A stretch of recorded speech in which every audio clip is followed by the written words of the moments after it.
নমস্কার সমস্ত শ্রোতা বন্ধুকে আমার প্রচেষ্টায় স্বাগত। আজ নিয়ে এসেছি বিভূতিভূষণ বন্দ্যোপাধ্যায়ের লেখা গল্প দাদু। গল্পটি ভালো লাগলে একটি লাইক করে দেবেন আর চ্যানেলটিকে সাবস্ক্রাইব করে পাশে থাকার অনুরোধ রইল। আপনারা পাশে থাকলে তবেই তো আমার প্রচেষ্টাকে সফলতার পথে এগিয়ে নিয়ে যেতে পারবো। শুরু করছি। দাদু। ঠাকুরদাদা আমার শৈশবের অনেকখানি জুড়ে আছেন, সমস্ত শৈশব দিগন্তটা জুড়ে আছেন। ছেলেবেলায় জ্ঞান হয়ে দেখেছি আমাদের বাড়িতে তিনি আছেন। তার বয়স হয়েছিল প্রায় 100। জ্ঞান হয়ে পর্যন্ত দেখেছি তিনি আমাদের পশ্চিমের ঘরের রোয়াকে সকাল থেকে বসে থাকতেন। একটা বড় গামলায় গরম জল করে দিদি তাকে নাইয়ে দিত। ঠাকুরদাদা চোখে ভালো দেখতে পেতেন না। তাকে সকালে হাত ধরে রোয়াকে নিয়ে এসে তার জায়গাটিতে বসিয়ে দিতে হতো। তামাক সেজে দিত দিদি। কেবল মা ঠাকুরদাদার ভাতের থালাটি নিয়ে গিয়ে তাকে খাইয়ে আসতেন। দিদি আবার তামাক সেজে দিত। কিছুক্ষণ পরে ঠাকুরদাদা বসে বসে আপন মনে কি বকতেন। একটু বেশি বেলায় বাবা নায়েবি করে কাছারি থেকে ফিরে ঢুকলেই ঠাকুরদাদা অমনি কান খাড়া করতেন।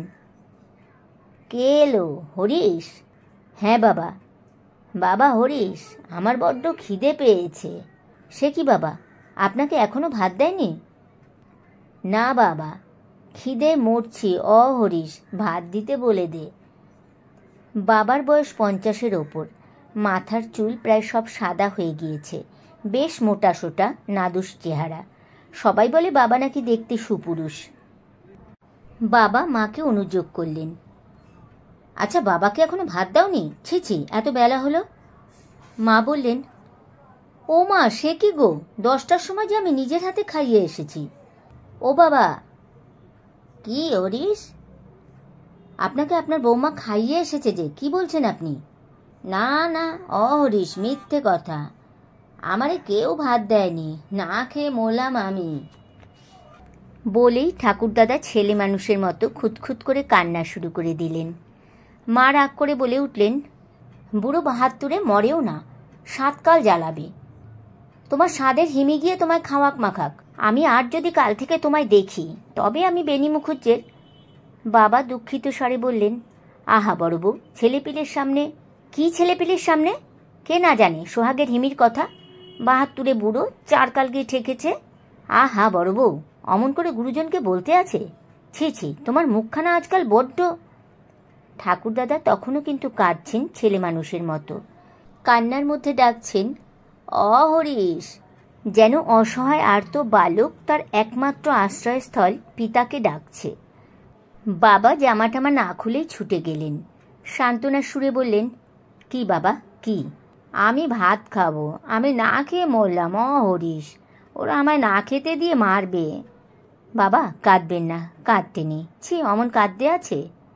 মা অমনি রোয়াক থেকে বলে উঠলেন, মরণ, বুড়ো 72 মরণ দেখো না, যেন 2 বছরের খোকা, ছেলের কাছে কেঁদেই খুন। জমের ভুল এমনও হয়? বাবা বললেন, চুপ করো না বড় বউ, কি করো? ঠাকুরদাদা আবার বললেন, খিদে পেয়েছে, ভাত খাবো। আচ্ছা আচ্ছা, আমি দেখছি, আপনি চুপ করুন। অবশেষে আবার সামান্য 2টি ভাত বাবা নিয়ে এলেন। ঠাকুরদাদা দিব্যি খেতে বসে গেলেন। আবার মুখে তার হাসি ধরে না। আমরাও ঠাকুরদাদার কাণ্ড দেখে হেসে বাঁচিনে। এমনি একদিন নয়, মাসের মধ্যে 10 দিন হতো। ইতিমধ্যে দিদি শ্বশুরবাড়ি চলে গেল। বাবাকে দেখতাম ঠাকুরদাদার যত কিছু কাজ নিজের হাতে করতেন, কিন্তু তার সময় নেই। সকালে উঠে সান্ধান্নিক করে জল বাতাসা খেয়ে তিনি বেরিয়ে যেতেন কাছারির কাজে। দুপুরে এসে খেয়ে সামান্য বিশ্রাম করে কাজে বেরোতেন। ফিরতে রাত 8টা-9টা বাজত। এসেই ঠাকুরদাদার ঘরে ঢুকে জিজ্ঞেস করতেন, বাবা শরীর ভালো আছে? এদিকে ঠাকুরদাদাও সারা দিনের যত অভাব অভিযোগের কাহিনী জমিয়ে রাখতেন ছেলের সামনে পেশ করবার জন্য সেই সময়। আর বাবা শরীর ভালো, একটু তামাক তাও কেউ দেয় না। টিকে ভিজে আগুন ধরল না। আজ এমন মশা কামড়াতে লাগলো দুপুরবেলা, মশারিটা কেউ টাঙিয়ে দিলে না। তোর খাওয়া হয়েছে? না বাবা, এই তো এলাম। যা, তুই হাত পা ধুয়ে জল টল খা। তোকে পেট ভরে খেতে দিচ্ছে তো? হ্যাঁ বাবা। দেখি সরে আয় তো। একটু মোটা সোটা হলি না, সেই রকমই আছিস। জানিস, ছেলেবেলায় তোর শরীর ছিল এমনি রোগা। তোর গর্ভধারিণী একদিন বললে খোকার জন্য ছাগলের দুধের ব্যবস্থা করো। তখন মেহেরপুরের নীলকুঠিতে কাজ করি, সেইখানেই তোর জন্ম, জানিস তো? হ্যাঁ বাবা। ওই কি বলছিলাম ভুলে গেলাম, আজকাল কিছু মনেও থাকে না। ছাগলের দুধ? হ্যাঁ, ছাগলের দুধ আনতে বললে তোর গর্ভধারিণী। সাহেবের একটা বড় ছাগল ছিল, মালির সঙ্গে সর করে ফেললাম মাসে 2 টাকা করে দেব, আর সে আধসের করে ছাগলের দুধ আমায় দেবে। বাবা ওঠেন না সেখান থেকে যতক্ষণ না ঠাকুরদাদা একটু শান্ত না হন। ভাত খেয়ে বাবার সঙ্গে গল্প করে ঠাকুরদাদা খুশি মনে বলেন, তাহলে তুই এখন যা হরিস, খেয়ে নিগে, দুধ পাচ্ছিস তো? হ্যাঁ বাবা। ভালো করে দুধ খাবি, দুধেই বল। বাবা চলে গেলেন। যাবার আগে ঠাকুরদাদাকে বিছানায় শুইয়ে নিজের হাতে একটা মোটা চাদর ওর গায়ে ঢেকে দিলেন। চাদর খুলবেন না বাবা, ঠান্ডা লাগবে। মা বকতেন। হলো বাপের সেবা? বাবা, এমন কীর্তি কখনো দেখিনি। বাবা একটু লজ্জা ও সংকোচের সঙ্গে বলতেন, আহ চুপ করো। কেন চুপ করব? বুড়ো বাপের আবদার যেন 2 বছরের খোকার আবদার। এমন কাণ্ড যদি কখনো দেখেছি। না দেখেছো, থামো তুমি। ওই যে কদিন বুড়ো আছে, তারপর আর সে সবাই জানে। তারপর কি আর তুমি বামুনপাড়ার দিগম্বর বুনোর সেবা করবে? এসো, দুটো খেয়ে নিয়ে আমার মাথা কিনবে, এসো। সেদিনই গভীর রাত্রে আমরা সবাই ঘুমিয়ে যখন, ঠাকুরদাদা নিজের ঘর খুলে হাঁটতে হাঁটতে বাইরের রোয়াকে এসে ডাকছেন, অ বৌমা, অ হরিশ। বাবা ধর্মর করে উঠে বাইরে এসে বললেন, কি বাবা, কি হয়েছে, কি হয়েছে? বাবা হরিশ। কি হয়েছে? বৌমা আমায় এখনো ভাত দিলে না, রাত কত হয়েছে দেখ তো। আমি বসে বসে ঘুমিয়ে পড়েছিলাম, ভাত হয়নি এখনো। বাবা অবাক। মা ঘুম চোখে উঠে বললেন, কি? বাবা ভাত চাইছেন। বাপ্পা, হারমাস কালি হয়ে গেল। ঢের সংসার দেখেছি, ঢের শ্বশুর দেখেছি, কিন্তু এমন ধারা কাণ্ড কারখানা কখনো শুনিনি, কখনো দেখিও নি। চেঁচালে কাজ চলবে? ও কি সব সময়? ইতিমধ্যে আমার নির্বিকার ঠাকুরদাদা, যিনি চোখে ভালো দেখেন না, কানেও ভালো শোনেন না, আবার ডেকে উঠলেন, অ হরিশ, অ বৌমা। যাই বাবা, যাচ্ছি। আমাকে ভাত দিয়ে যাও, খিদে পেয়েছে। বাবা গিয়ে ঠাকুরদাদাকে সান্ত্বনা দিতে লাগলেন। অবোধ শিশুকে যেমন লোকে সান্ত্বনা দেয়, তিনি দেখেছেন সন্ধ্যের পরেই তার বৌমা ভাত দিয়ে গিয়েছে মাগুর মাছের ঝোল দিয়ে। তার মনে নেই? তাকে ভাত না দিয়ে কি বাড়ির কেউ খেতে পারে? এখন রাত 2টো, এখন কি ভাত খেতে আছে? এখন খেলে তার অসুখ করবে। কাল সকালেই খুব ভোরেই তাকে খেতে দেওয়া হবে। রাত তো ভোর হয়ে গেল। অমন করলে সবারই মনে কষ্ট দেওয়া হবে। অমন কি করা উচিত? ছি। ঠাকুরদাদা বালকের মতো অস্বস্ত হয়ে বললেন, খেয়েছি? হ্যাঁ বাবা, আমার কথা বিশ্বাস করুন, মাগুর মাছ এনেছিলাম আপনার জন্যে হাট থেকে কিনে, তাই দিয়ে ভাত খেয়েছেন। সত্যি বলছি, আপনার সঙ্গে মিথ্যে কথা বলছি নে। চলুন শোবেন, আসুন, ঠান্ডা লাগবে, ঘরের মধ্যে আসুন। আচ্ছা আচ্ছা, আসুন। বাবা হাত ধরে ঠাকুরদাদাকে ঘরের মধ্যে নিয়ে গিয়ে যত্ন করে শুইয়ে দিয়ে চাদর দিয়ে ঢেকে আবার শুয়ে পড়লেন। মা বললেন, সহজে মিটল, মেটাতে জানলেই মেটে। এখন থেকে বাবার জন্য 2টো ভাত রেখে দিলে কেমন হয়? হ্যাঁ, তারপর ওই বুড়ো বয়সে পেট ছেড়ে দিক এই শেষ রাত্রে গিলে, তখন ঠেলা সামলাবে কে শুনি? বাবা ন্যায্য পক্ষেই বলতে পারতেন, যে এতকাল সামলে এসেছে সেই সামলাবে, কিন্তু তিনি তা বললেন না। নীরবে গিয়ে আবার নিজের ছোট্ট খাটটিতে শুয়ে পড়লেন। কাছারির কাজে বাবাকে কয়েকদিনের জন্য গোয়া বাড়িতে গিয়ে থাকতে হলো। যাবার সময় বারবার মাকে বলে গেলেন ঠাকুরদাদার যেন কোনো অসুবিধা না হয়, অযত্ন না হয়, এ কথাটা বলতে বোধহয় সাহস করলেন না, তাহলে ধুন্দুমার ঝগড়া বেঁধে যাবে। ঠাকুরদাদাকে গিয়ে বললেন, বাবা আমি গোয়া বাড়ি যাচ্ছি, এই 5-6 দিন দেরি হবে, একটু বুঝে শুনে চলবেন, আপনার বৌমাও তো কাজের লোক, ছেলেপুলে নিয়ে বিব্রত। কবে আসবি? বুধবার নাগাদ। আজ না গেলে হতো না? শনিবারের বারবেলা নিশিকান্ত তরফদার বলতো মেহেরপুরের কুটির জমানো বিষ ছিল, শনিবারের বারবেলা। কে বললি আজ শনিবার? তবে কি বার? শুক্রবার। তা কি করে হয়? তুই বললি 5 দিন দেরি হবে, তবে আজ শনিবার হলো না? বাবার এত হিসেব এখনো মাথায় আছে? 5-6 দিন বললাম যে, আপনি ভাববেন না, কোনো অসুবিধা হবে না আপনার। বাবা তো চলে গেলেন। এদিকে 2 দিন বেশ কাটল। তারপরই ঠাকুরদাদা উৎপাত শুরু করলেন। রোজ সন্ধ্যের পর অভ্যাস মতো বলেন, হরিশ। কেউ উত্তর দেয় না। মা আমাদের চোখ টিপে বারণ করে দিতেন বাবা বাড়ি আসেননি সে কথা বলতে, কারণ তাহলে ঠাকুরদাদা উদ্বিগ্ন হয়ে উঠবেন। হরিশ, বাড়ি এলি? হরিশ। আমি মায়ের শিক্ষা মতো বলতাম, না এখনো আসেনি বাবা। আজ কখন কাছারি গেল, আমাকে বলে গেল না?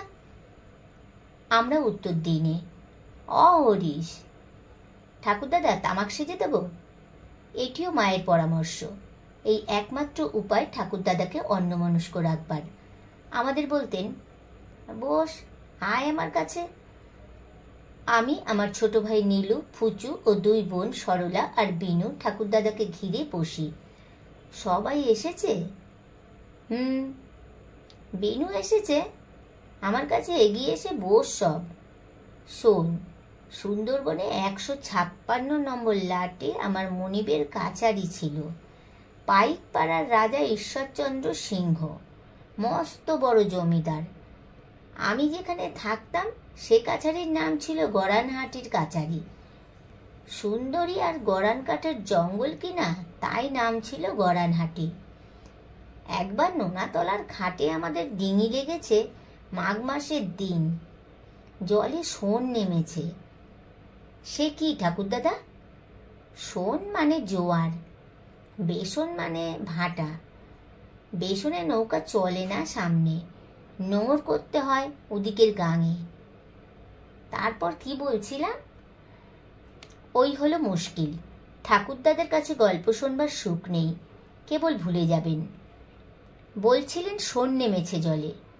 হ্যাঁ, তারপর দেখি এক মস্ত বাঘ জলে ডিঙির পাশে জল খাচ্ছে। আমাদের সঙ্গে উজার আলী বিশ্বাস ছিল বড় শিকারী।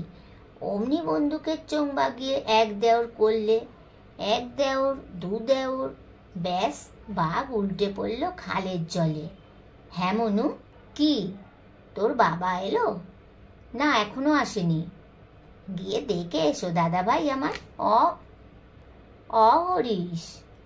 আসেনি বাবা, গল্প বলুন ঠাকুরদাদা। দেখে এসো না দাদা ভাই। দেখতে হবে না, আসেনি। এলে আপনার সঙ্গে কথা বলতেন না। ঠাকুরদাদা আবার গল্প বলতে শুরু করলেন। বাঘের গল্প জমাতে পারলেন না, কেবল ভুলে যান। আবার গোড়া থেকে শুরু করেন, উল্টোপাল্টা করে ফেলেন। কখনো বলেন শিকারীর নাম উজার আলী বিশ্বাস, কখনো বলেন তার নাম আজিমুদ্দি বিশ্বাস। এমন সময় মা ভাত নিয়ে এলেন। আমরা বললাম, ঠাকুরদাদা ভাত এনেছে মা। এসো বৌমা, কি রাঁধলে? হরিশ আসেনি বৌমা? না, এখনো এলো না, রাত তো অনেক হয়েছে। রাত বেশি হয়নি, আপনি খেতে বসুন, আমি দুধ আনি। হরিশ এলে বলো আমার সঙ্গে যেন দেখা করে। মা চলে গেলেন। ঠাকুরদাদার সামনে দাঁড়ালে ঝুড়ি ঝুড়ি মিথ্যে কথা বলতে হবে। ঠাকুরদাদা খাওয়া শেষ করে কিন্তু অন্য দিনের মতো শুতে গেলেন না, ঠায় অনেক রাত পর্যন্ত রোয়াকে বসে রইলেন। আর কেবল মাঝে মাঝে যাত্রার পায়ের শব্দ শুনে বাবার নাম ধরে ডাকতে শুরু করলেন। অনেক রাত্রে মা বললেন, বাবা আপনি এবার শুয়ে পড়ুন, ফুচুকে পাঠিয়ে দিয়ে আপনাকে শুইয়ে দিয়ে আসুক। হরিশ এসেছে? না। কেন এলো না এখনো? আপনার কিছু মনে থাকে না, তিনি গোয়ারে গিয়েছেন মনে নেই? বুধবার আসবেন আপনাকে বলে গেলেন যে, শুয়ে পড়ুন। ঠাকুরদাদা বসে কি ভাবলেন, কথার উত্তর দিলেন না। হয়তো মনে পড়ল বাবার গোয়ারি যাওয়ার কথা। ফুচু গিয়ে তাকে শুইয়ে দিয়ে এলো। অনেক রাতে শুনলাম ঠাকুরদাদার ঘর থেকে কান্নার শব্দ আসছে। মা শুনে বললেন, দেখে আয় কি হলো। গিয়ে দেখি ঠাকুরদাদা বিছানার উপর উঠে বসে কোণের দিকে হাত বাড়িয়ে লাঠি হাতড়াচ্ছেন। তিনি নাকি এক্ষুনি বাবার সন্ধানে বেরোবেন। বাবা কেন আসেননি এখনো? তিনি মোটেই ঘুমোতে পারেননি নাকি? আমরা জানি একথা ঠিক নয়। ঠাকুরদাদা বসে বসে ঢুলে পড়েন। তিনি না ঘুমিয়ে আছেন এত রাত পর্যন্ত? ইস, তার জানি নে। ঠাকুরদাদাকে বোঝাবার অনেক চেষ্টা করলাম। অবশেষে মা গিয়ে কড়া সুরে বললেন, আচ্ছা বাবা, আপনার কাণ্ড কারখানা কি শুনি? ওরা ছেলে মানুষ, ওদের ঘুমোতে দেবেন না একটু?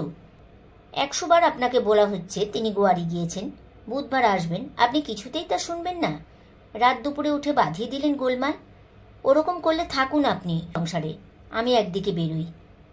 মাকে ঠাকুরদাদা ভয় করতেন। মা ঘরে পা দিতেই তিনি বেশ নরম হয়ে এসেছিলেন। সুরসুর করে চাদর মুড়ি দিয়ে শুয়ে পড়লেন। সকালে উঠে আমায় ডাকলেন, ও মনু, দাদা ভাই, দাদু আমার 1 পয়সা দেব এখন। ঠাকুরদাদা নিষ্কপর্দক লোক, তিনি পয়সা দেবেন এ কথা আমি বিশ্বাস করি না। তবু বলি, কি বলছেন? তোমার বাবার চিঠি এসেছে? না। আজ কি বার? সোমবার। হরিশ কবে আসবে? বুধবারে। আচ্ছা যা। বুধবারে বাবা কি জন্য যেন এলেন না, কি জানি। ঠাকুরদাদা সারাদিন রোয়াকে বসে রইলেন, গম্ভীর মুখে তামাক খান আর মাঝে মাঝে বলেন, কে এলো? হরিশ। কিসের পায়ের শব্দ রে? ও পুচু, ও নীলু। পুচু বললে, আমাদের রাঙি গায়ের বকনা ঠাকুরদাদা।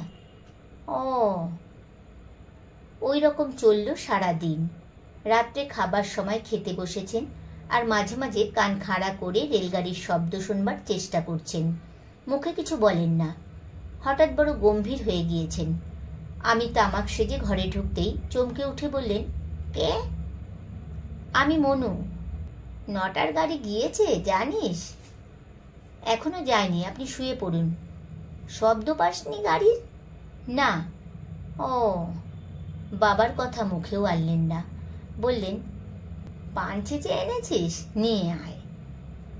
বাবা তার পরদিনও এলেন না। ঠাকুরদাদা কিন্তু আশ্চর্য রকমের গম্ভীর হয়ে গিয়েছেন। আর কিছু জিজ্ঞেস করেন না বা বাবার নাম ধরে ডাকেনও না। শুক্রবার দিন সন্ধ্যের গাড়িতে বাবা বাড়ি এলেন। ঠাকুরদাদা অভিমানেই কথা বললেন না। বাবা বুঝতে পারলেন।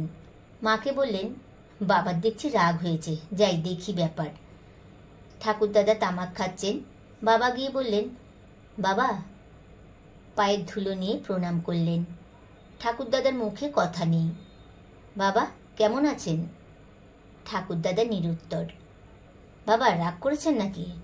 তা আমি আবার রানাঘাট যাচ্ছি কাল সকালবেলা। রাগ হয় না? এবার ঠাকুরদাদা আর কথা না বলে থাকতে পারলেন না। কেননা ওই যে বাবা বললেন কাল সকালেই রানাঘাট যাবেন, ওতেই ঠাকুরদাদার রাগ জল হয়ে গিয়েছে একেবারে। বাবা হেসে বললেন, আপনি রাগ করতে পারেন, তবে আমি পরের কাজ করি। কাজ সারতে গেলে 2-1 দিন দেরি হয়েই যায়। আমার জন্য কি আনলি? ভালো জিনিস এনেছি, আপনার ভালো লাগবে। কেষ্টনগরের সরভাজা। তা দিতে বল বৌমাকে। সে সময় মা কালীতলায় প্রদীপ দিতে গিয়েছিলেন, আসতে দেরি হলো। ঠাকুরদাদা অধীরভাবে বারবার আমাকে বলতে লাগলেন, এলো তোর মা? অমনু। বাবা চলে গিয়েছেন নটবর বাড়ুজ্যের চণ্ডী মণ্ডপে পাশা খেলতে। ঠাকুরদাদা আমাদেরই বারবার জিজ্ঞেস করতে লাগলেন, যা না তোর মার কাছে।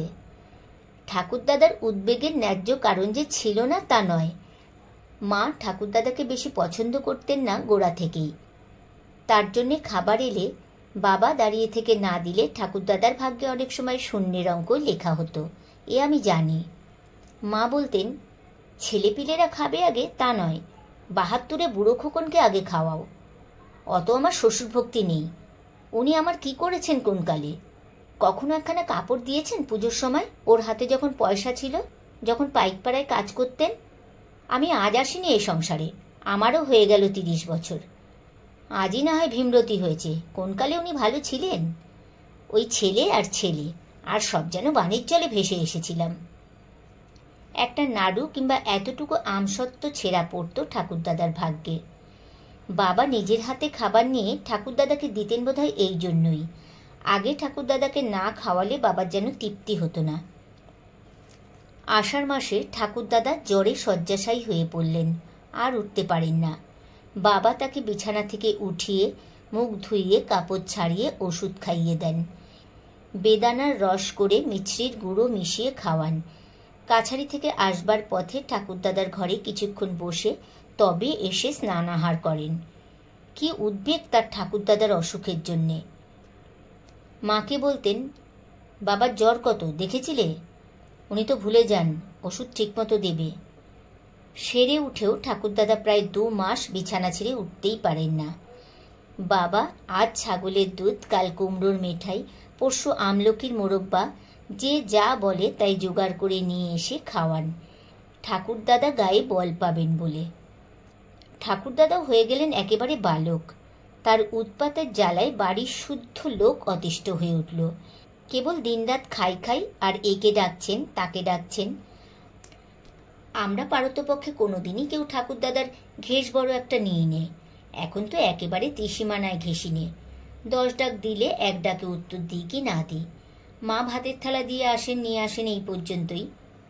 কথার জবাব দিলেও খুব ইষ্টচিত্তে দেন না, যা দেন তাও আবার অত্যন্ত সংক্ষিপ্ত। অথচ সেই মাই নদীর ঘাটে বারুজ্জে গিন্নির সঙ্গে 1 ঘণ্টা ধরে হাবুরহাটি বকেন। ঠাকুরদাদা অসহায় শিশুর মতো বাবার পথ চেয়ে বসে থাকেন। বাবার পায়ের শব্দ পেলেই সুর ধরেন, অহরিশ এলি, অহরিশ।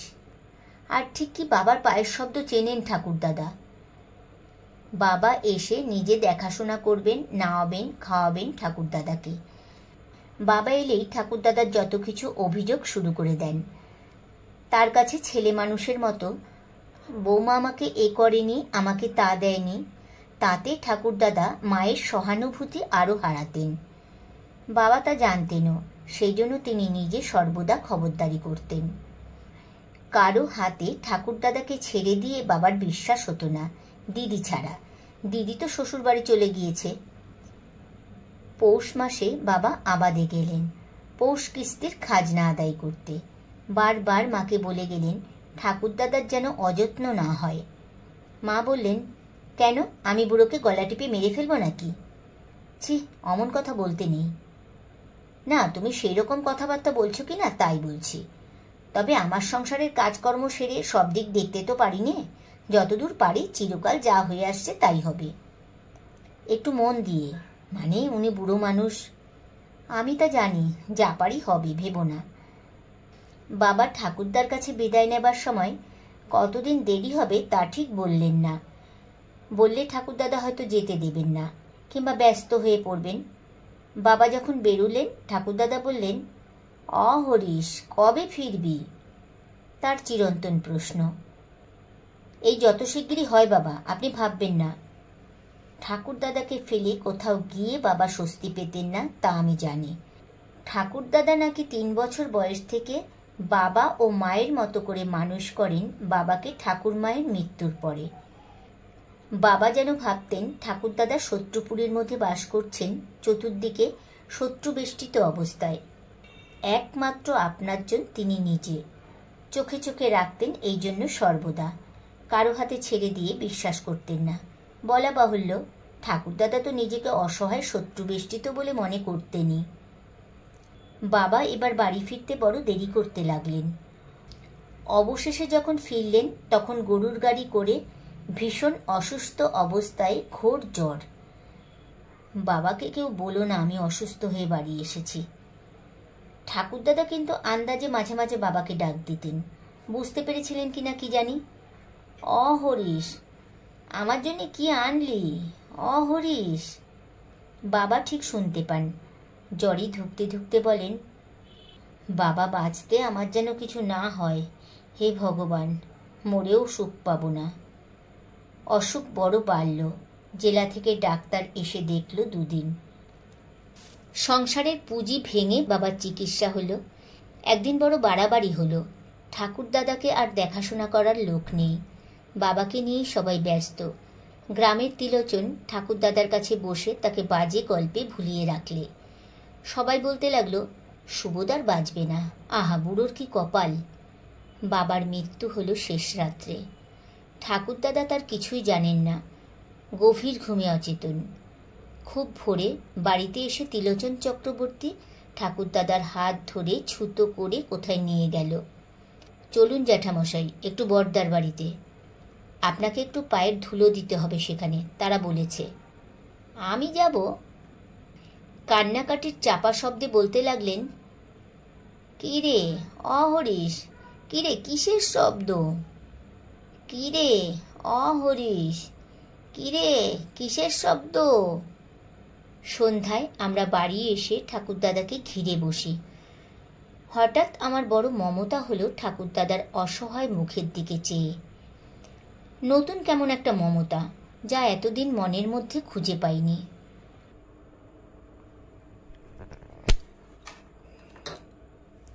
নতুন কেমন একটা মমতা, যা এতদিন মনের মধ্যে খুঁজে পাইনি।